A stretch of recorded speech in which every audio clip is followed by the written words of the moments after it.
जय श्री कृष्णा।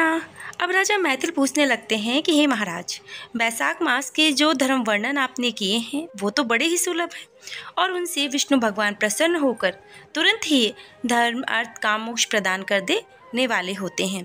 अब ऐसे वेद विहित धर्म संसार में ज्ञात क्यों नहीं है? यह क्या गुप्त बात है? कृपा करके यह तो मुझसे कहिए।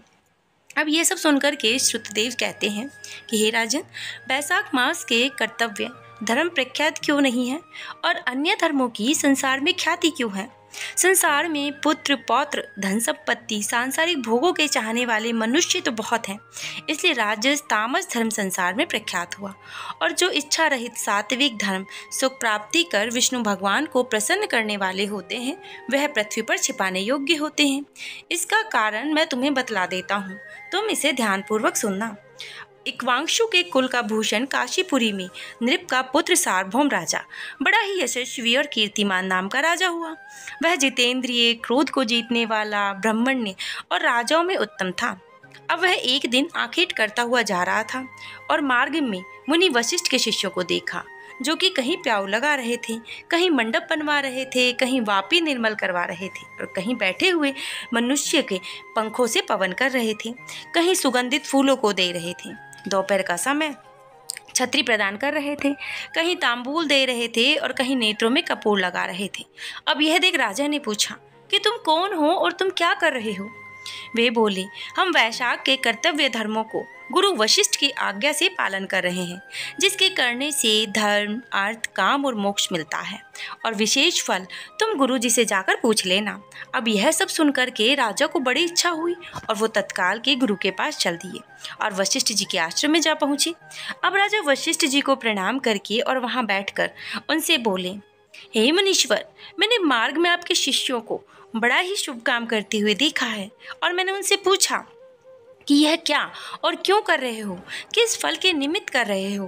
तब उन्होंने मुझे आपके पास भेज दिया और कहा, हमें बताने का अवकाश नहीं है, आप गुरु जी के पास जाओ, इसलिए मैं आपके पास आया हूँ।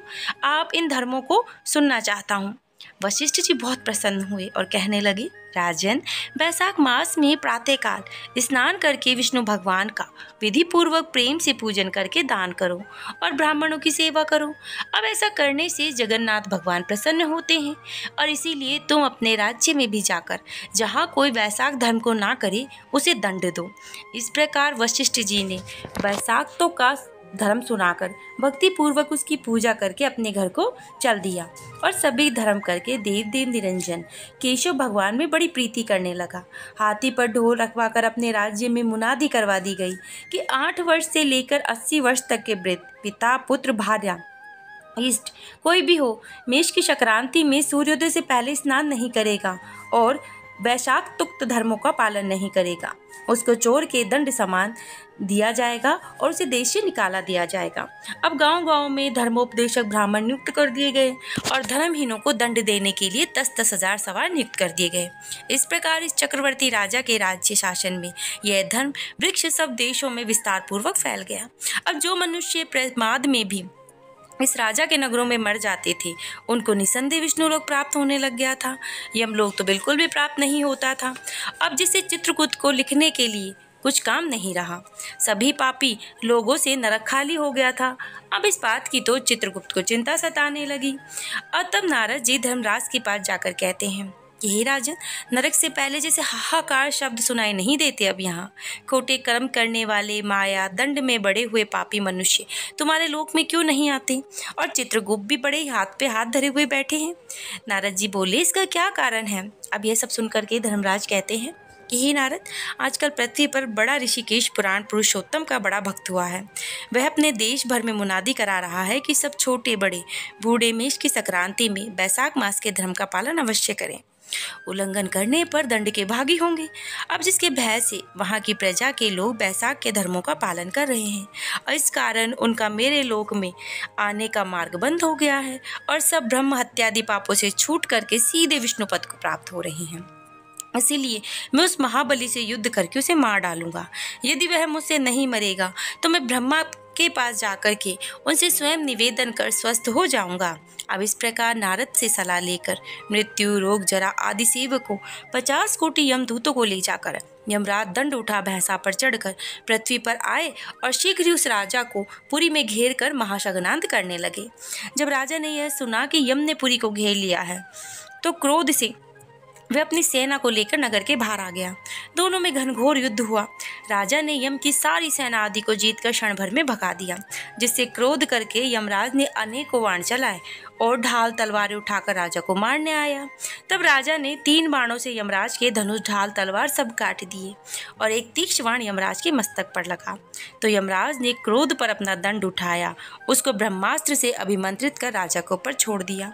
अब यह देख विष्णु भगवान ने अपने भक्त की रक्षा करने के लिए सुदर्शन चक्र छोड़ दिया और रण में जाकर ब्रह्मास्त्र का निवारण कर दिया और वह यम को मारने के लिए उद्यत हुए।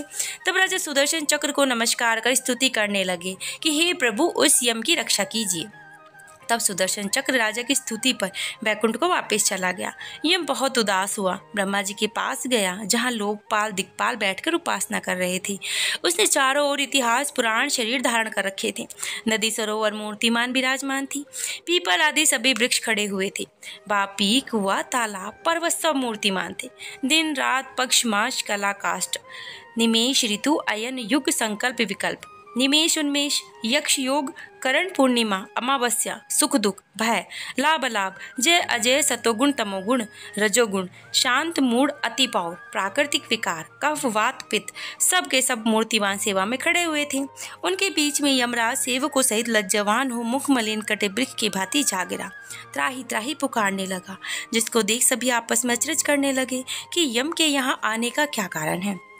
जिस यम को काम से क्षण भर में भी अवकाश नहीं मिलता था, जिसके वस्त्र फटे हैं, चित्रगुप्त किसके पीछे पीछे आया। यमराज कहने लगे, हे कमलासन, मेरी प्रतिष्ठा भंग हुई, मुझे खूब पीटा, मेरे वस्त्र आदि छीन लिए, आपके होते हुए मेरी ये दुर्गति। यह सुन सभा में बड़ा भारी कोलाहल हुआ।